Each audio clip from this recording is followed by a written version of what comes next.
Good day, dear viewers. I'm going to take you through how to resolve an inverter that is not coming up. Alright, after bypassing the damaged battery fuse, it pops error F09. Let's see how that error pops up. By the way, my name is Charles Ekpima. I am a solar PV specialist. I also specialize in inverter repairs, maintenance, and optimization.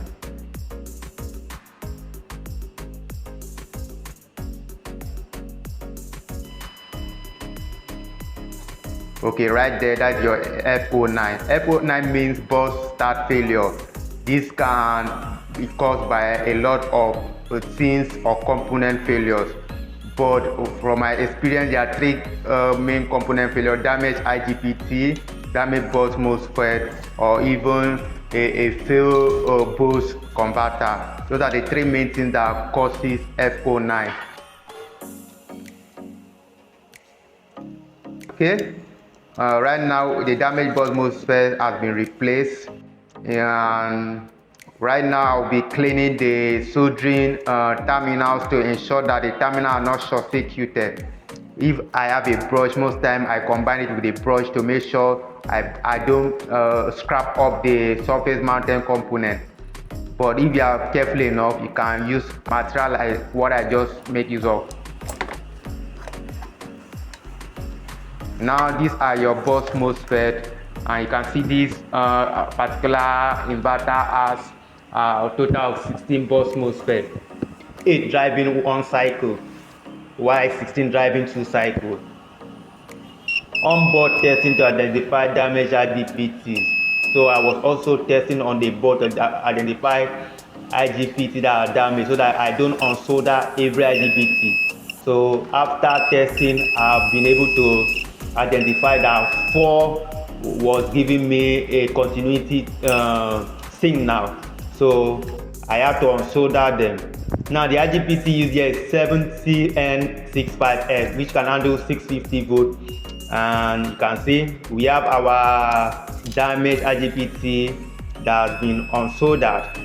These damaged IGBT were tested off board.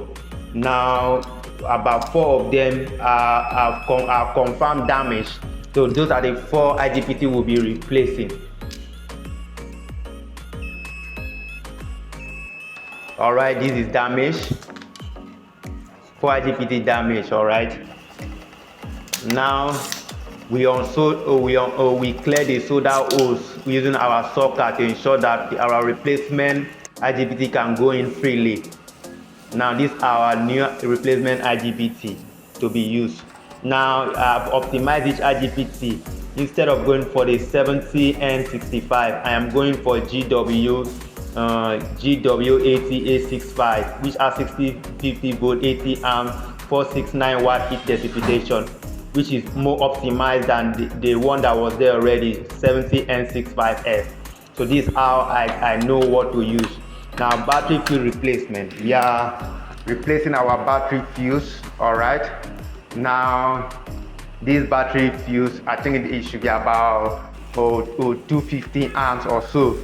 Now with this new replacement, we put it back to our board. Now these fuses are very important to protect the battery in case your bus MOSFET get damaged, so that it doesn't cause fire. It is the fuse that protects it by cutting off the connection. So this fuse is very important for in our circuitry. Okay, I'm fixing it back right now. Now what is remaining is for me to solder back my 4 IGBTs. I will be soldering it back right away, carefully soldering it back and tightening to the easing.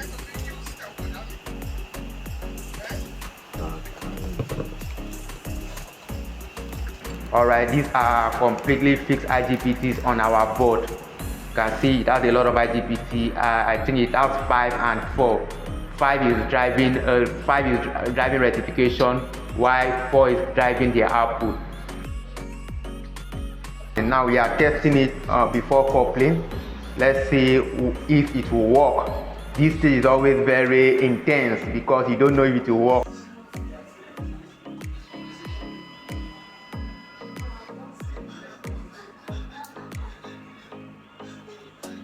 Oh, thank God it works. We are having our output of 230 volts. So with this, we can couple it back. Now, after we have coupled our inverter back, we are testing after coupling to ensure that every component has been properly fixed. All right, we are having our output. We are having our output 230 volt DC. You can see our light bulb is off. That's a 200 watt light bulb. We just engage grid supply. So it's yet to charge. We can see our bypass is bypassing to the load. Alright, it's bypassing to the load, indicating charging right now. It's indicating that it's charging the battery. You can see the battery is incrementing and indicating. So let's see what will happen to our power source. Our power source is now on 57 volts, which is perfect. Thank you for watching and contact me for any assistance.